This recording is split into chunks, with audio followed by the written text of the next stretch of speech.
जब तक आपके पास अधूरा ज्ञान होगा या जब तक आप अपने को अधूरा मानेंगे, तब तक इस परम के आनंद की अनुभूति आप नहीं कर पाएंगे। परम भाव के लिए आपको यह परम के स्वरूप को समझना पड़ेगा, अपने अधूरापन को समाप्त करना पड़ेगा, खुद को पूर्ण बनाना पड़ेगा। और खुद को पूर्ण बनाने के लिए आपको दो तरीके हैं। अपने को शून्य समझिए, पहला स्थिति, या अपने को अनंत समझ लीजिए, संपूर्ण समझ लीजिए। अनंत के भाव में भी आप परम को प्राप्त करेंगे और शून्य के भाव में भी परम को प्राप्त करेंगे।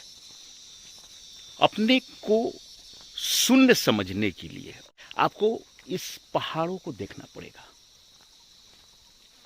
ये पहाड़ों, ये आकाश के अस्तित्व को, विस्तार को समझना पड़ेगा।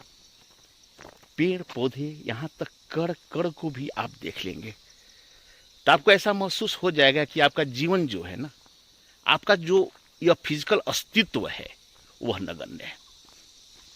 और इस नगण्य को आप इतना इंपॉर्टेंस दे रहे हैं।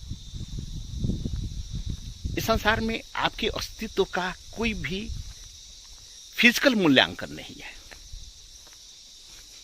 आप व्यर्थ में अपने आप को बड़ा समझने की कोशिश कर रहे हैं, कुछ इकट्ठा कर लेते हैं। इस अनंत में आप कितना इकट्ठा कर लीजिएगा, सारे इकट्ठा करने के बाद भी अगर कुछ आपको मिल जाता है, वह भी नगण्य होगा, वह भी शून्य ही होगा। तो अपने को अगर आप शून्य मानते हैं तो आप उसी तरह जैसे एक पानी का बूंद जब सागर में जाता है तो पूर्ण सागर बन जाता है, पूरे सागर में मिल जाता है, वो बूंद को आप नहीं ढूंढ सकते।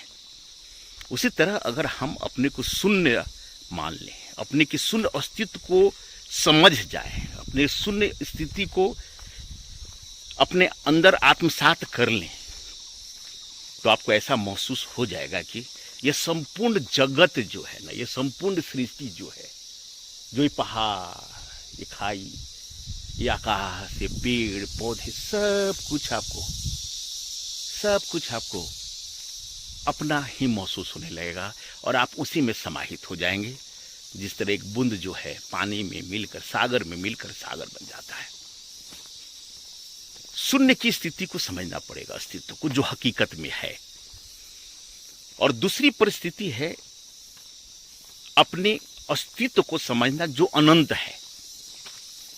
यह आप समझते हैं ना कि जब तक आपका जीवन है, जब तक आप इस शरीर में हैं, जब तक आपका यह शरीर है, तब तक ही इस शरीर के लिए पूरा जगत है। आप इस संसार के एक धरोहर हैं। आपको यह समझना पड़ेगा कि आपका यह जो जीवन जो है ना, यह अनंत है, क्योंकि जब तक हम हैं तभी तक यह संसार है और यह संसार का अस्तित्व है। अर्थात आप ही अनंत हैं और आप ही शून्य हैं। जब अपने को अनंत और शून्य की स्थिति में समझ जाते हैं तो अधूरापन समाप्त हो जाता है। अपने जीवन में हम केवल अधूरे ही होते हैं ना, इसलिए हम आनंद से दूर हो जाते हैं। जब हम कुछ है ही नहीं और हम ही सब कुछ हैं, तो यही तो परम अवस्था है। और इसी परम अवस्था के लिए जीवन का जो आनंद है, जो सतचित आनंद जिसे कहा जाता है, उसकी अनुभूति होने लगती है। तो इस अवस्था को अगर आप समझ लेते हैं कि आप शून्य हैं, फिजिकली अनंत है, मानसिक रूप से, दैविक रूप से, तो यह संसार का हर एक चीज आपको आनंद परम आनंद देने लगता है। परम आनंद।